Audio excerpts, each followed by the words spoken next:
व्याप्तम येन चराचरम तत्पदम दर्शिते श्री गुरुवे नमः। गुरु माता गुरु पिता है, गुरु भ्राता गुरु मीत, गुरु माता गुरु पिता है, गुरु भ्राता गुरु मीत, गुरु सम प्रीतम जगत में मोहे ना आवे चीत। गुरु को सब कुछ जानिए, करिए निस दिन सेव, और गुरु साहिब गुरु साइया गुरुदेवन के देव। बोलिए प्रेम से जय गुरुदेव, जय गुरुदेव, जय गुरुदेव। घास मंडी आ गई। सर्व आत्माओं के सच्चे पिता, सच्चे प्रभु, सच्चे मालिक, जीवों के परम हितकारी दाता दयाल सदगुरु के चरणों में अनंत कोटि वंदन नमन। सभी प्रेमी भाई बहन बच्चे बुजुर्ग सभी को सादर सप्रेम जय गुरुदेव। जय गुरुदेव। गुरु महाराज की कृपा से आज हम यहाँ गुरु दरबार में उपस्थित हुए हैं। प्रथम अपने मन में ये धारणा बनाओ कि गुरु महाराज अदृश्य रूप में हम सब के बीच में मंच पर विराजमान है। आंख बंद करके आप मंच की तरफ ध्यान लगा के जैसे साक्षात गुरु महाराज वहाँ बैठे हुए हैं, उनको एक बार प्रेम से बोलो जय गुरुदेव। हकीकत में गुरु रूप भगवान चाहे वो दृश्य रूप में हो चाहे अदृश्य रूप में हो, अपने भक्तों से कभी दूर नहीं होते। हम अपनी भावना से उनको दूर कर देते हैं, अपने विचार से उनको दूर कर सकते हैं, लेकिन गुरु महाराज जिसको गुरु महाराज ने अपना लिया है, अपना नाम रतन धन जिसको बख्शीश में दे दिया है, उस प्रेमी से कभी दूर नहीं होते। कहा गया है ना, शब्द स्वरूपी संग है।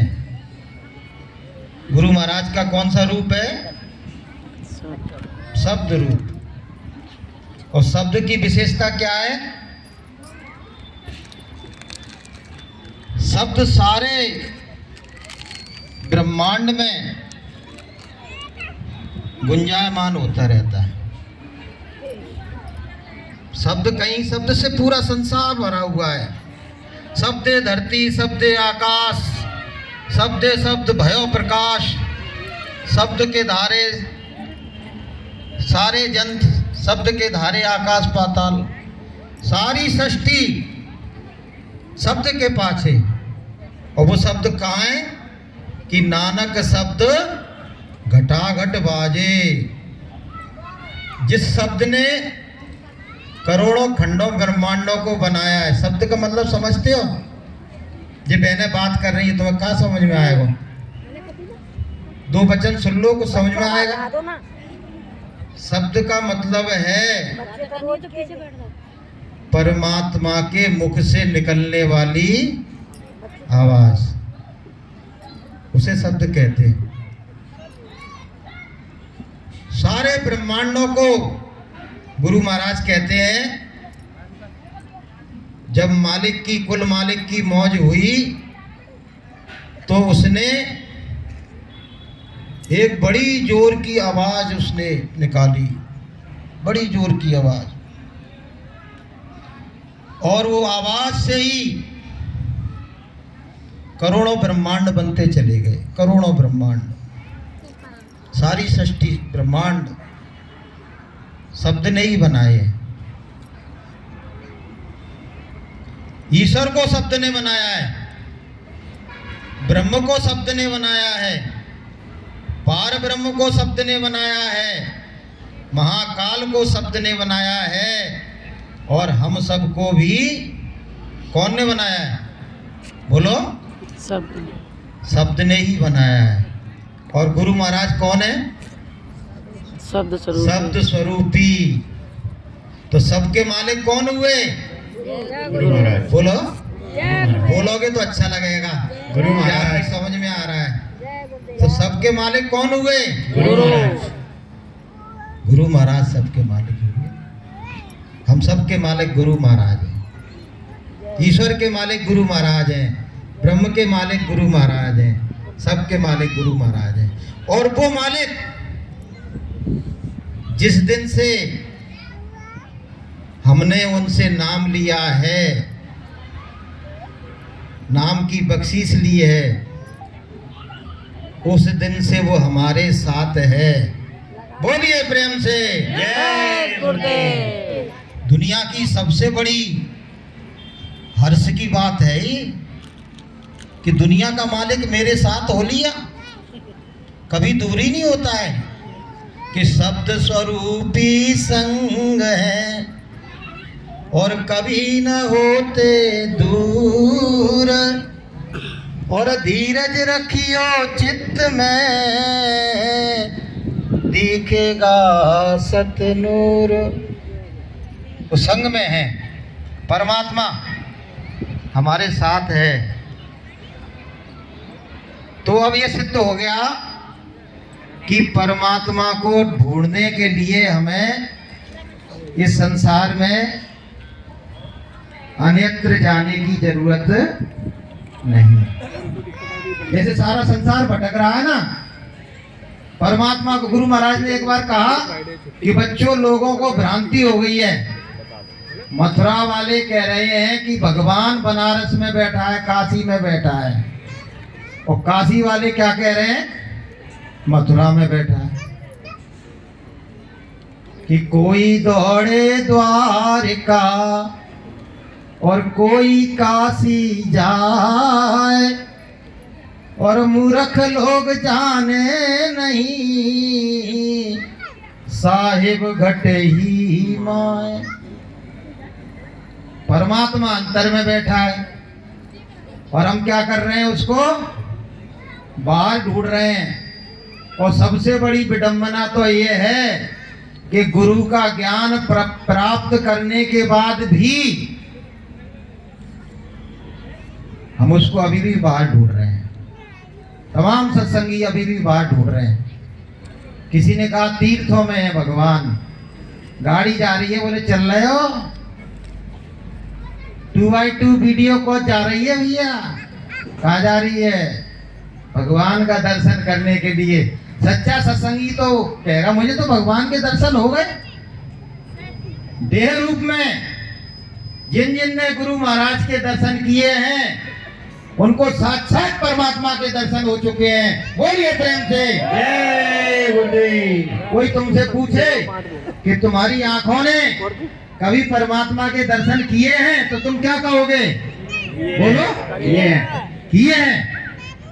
कि नैनन संत दरस नहीं देखा, और लोचन मोर पंख कर लेखा। वो बड़े दुर्भागी जीव हैं जिन्होंने इन आंखों से संत के दर्शन नहीं किए हैं। तो लोग क्या कहेंगे? भैया संत तो बहुत हैं, संत को ये क्या जहां जाओ वहां संत ही संत मिल रहे हैं। नहीं, गुरु महाराज के वचन याद करो।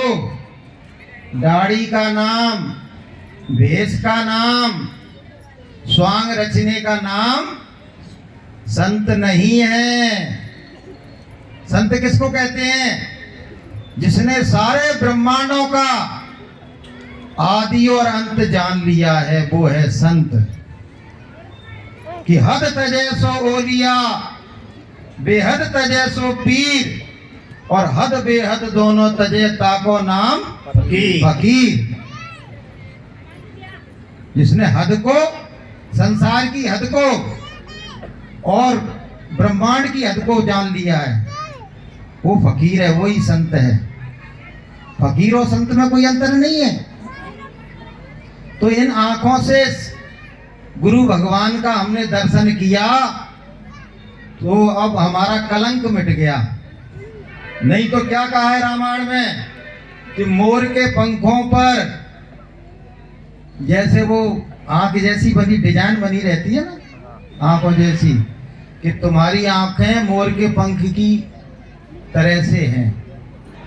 और यदि इन कानों से तुमने संतों की आवाज को नहीं सुना, उनकी वाणी को नहीं सुना, उनके ईश्वरी संदेश को नहीं सुना, तो कानों की तुलना कैसे की है? श्रवण रंद अहि भुवन समाना।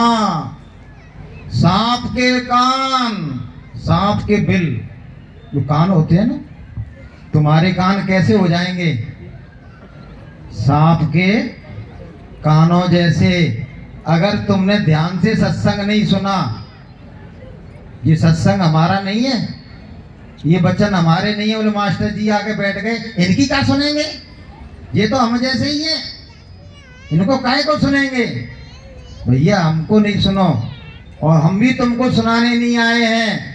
हम तो अपनी टूटी फूटी जबान में गुरु महाराज के वचनों को सुनाने के लिए आए हैं। बोलिए प्रेम से जय गुरुदेव। उनके वचन तो सुनोगे जो तुम्हारे लिए हितकारी हैं, तुम्हारे लिए कल्याणकारी हैं, तुम्हारी जीवात्मा को जगाने वाले हैं, तुमको तुमसे बिछड़े हुए परमात्मा को मिलाने वाले हैं। उनके वचन सुनना चाहिए कि नहीं सुनना चाहिए? बोलो, सुनना चाहिए, सुनना चाहिए। तो बहनों भाइयों, हमारा ये सौभाग्य है। देखो इस संसार सागर में हम अनंत काल से भटक रहे हैं, अनंत काल से। कितने सतयुग, कितने त्रेता, कितने द्वापर, कितने कलयुग आए और चले गए। गुरु महाराज तो यहाँ तक कहते हैं कितने मनवंतर आए और चले गए, और कितने कल्प बीते और चले गए। सतयुग, त्रेता, द्वापर, कलयुग, ये चौकड़ी होती है।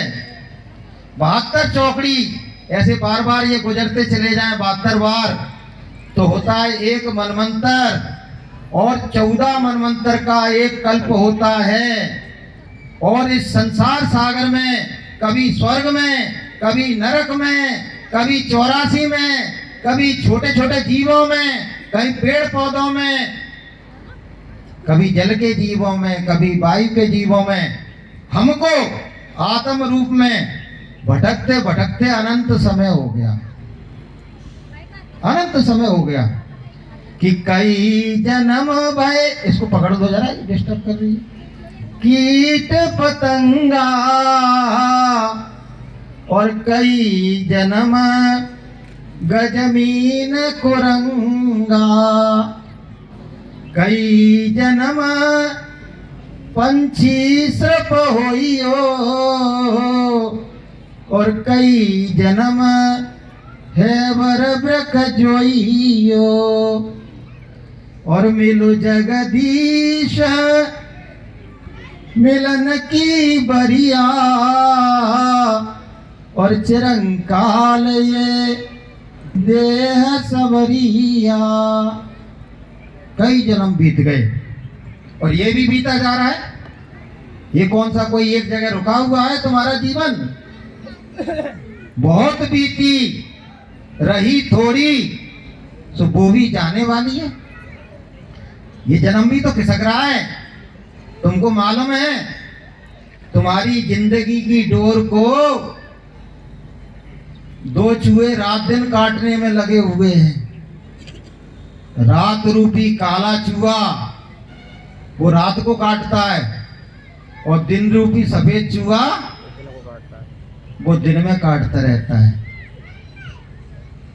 जिंदगी की डोर को खा रहे हैं वो कि एक एक दिन तेरा जो बीता अमृत के बदले विष को है पीता। आए काय के लिए थे?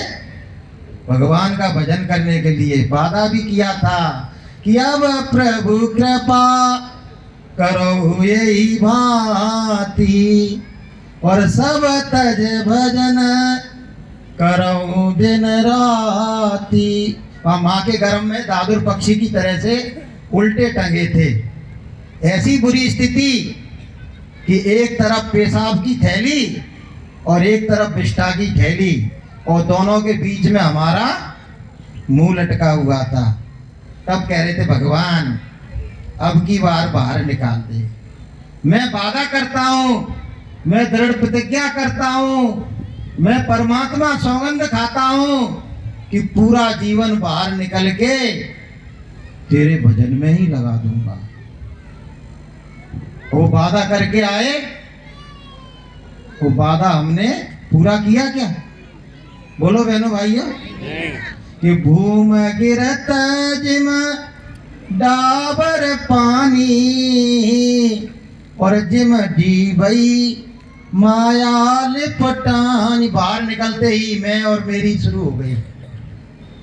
मैं और मेरी, ये मेरा है, ये मैं हूँ।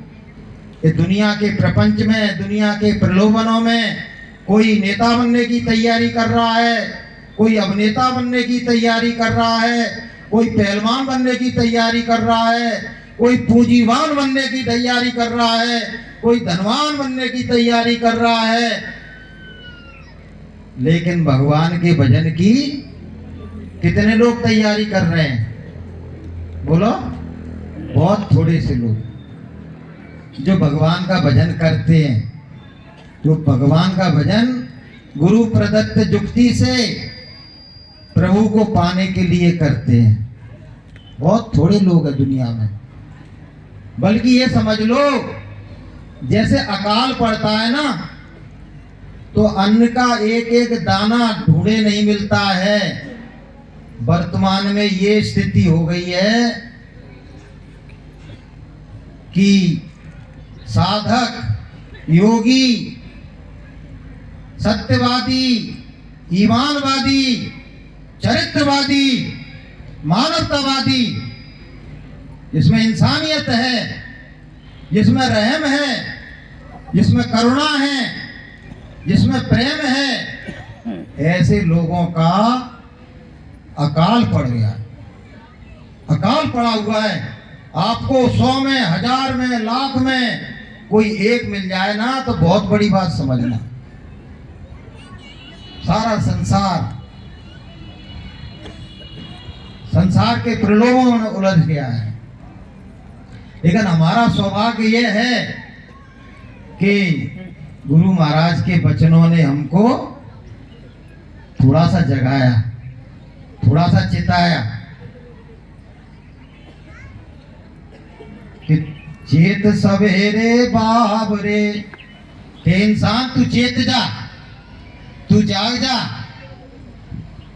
फिर पीछे पछताए और तुझको जाना दूर है, कहे कबीर समझाए।